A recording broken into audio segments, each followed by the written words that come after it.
And here's the question, it's a little bit longer this time. Jeffrey Dahmer, a known serial killer, drugged, raped, beat, murdered, performed sex acts on dead bodies, dismembered, and ate 17-year-old men, yet while in jail claimed to have been saved. Helen Keller, on the other hand, dedicated her life to helping those in need. She was on the front lines of fighting for both women's rights and equal rights for the races. She is a well-known author and fought for the rights of the disabled all the way up till the time that she died. Helen Keller was an atheist.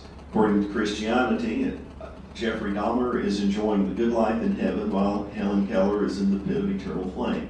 How can you explain how this is good? It's totally not fair. I agree. Go ahead. No. Let's make this clear. From a naturalist perspective, both those individuals, when they died, when their light switch was flipped off, faced no consequences for their actions. All right? So certainly from an atheist perspective, there is no ultimate justice for what either of those individuals did. From a Christian perspective, there's always the chance of redemption and hope, no matter what you've done. I look at God as the God of the crossroads. And whenever you get to a particular point in your life where there's a decision to make, God's there saying, will you follow me, or you want to go your own way? And so we go our own way or whatever. But at the next juncture, next decision point, the next crossroads, God's there again saying, how about now? You can follow me, go with me. So we always have that option for redemption in the Christian worldview. Every Christmas for the past, since my kids were small, we've gone to a friend's house and had Scrooge night, we call it. And we all get together and obviously watch A Christmas Carol. And we all love the story. I mean, Scrooge is an amazing tale of redemption. I always cry every single time. But then I cry without anything. My kids will tell me. But you know, within the Christian worldview, that's what it's all about, is that opportunity for redemption. No matter what you've done, you get to that point in your life where you tell God, it's like, you know, I'm sorry, forgive me for what I've done. And you accept what Christ has done on the cross for you. And as a result, you can have that transformed life and eternal life.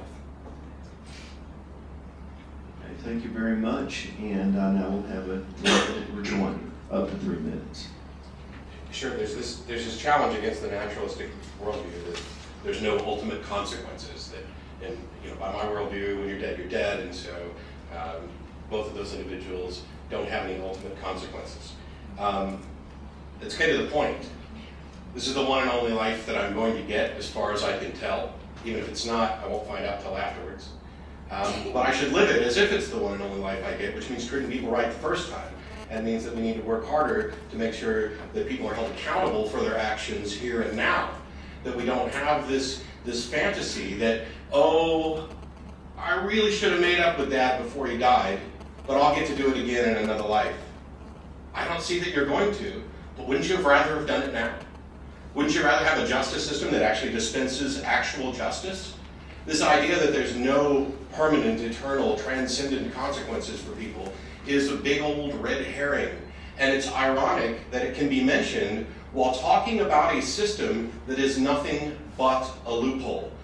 Mercy is a suspension of justice. It is not justice. It is clear in the Gospels that none of us are deserving of this, that those who get to go to heaven get there by grace. It is a suspension of justice because you all deserve hell. Not only do I think that doctrine is perverse, but it doesn't merit justice. And so to say my system doesn't have any justice, but your system doesn't have any ultimate justice, is nonsense.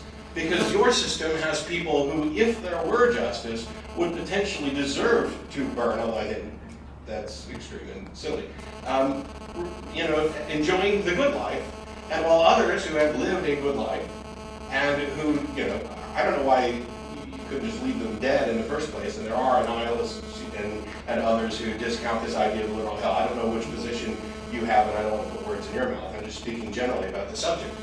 If this is the one and only life I get, then it's best that I treat people right the first time, because I might not get a second chance. I could leave out here and get hit by a bus. And I can't count the number of preachers who said, you could get hit by a bus tonight, are you sure you're right with God? I don't care. If I get hit by a bus tonight, I want to be right with the people that I love, the people who are real, the people who I know exist. So this idea that there's not eternal consequences with a naturalist position is not in any way a negative about naturalism. Okay, thank you very much.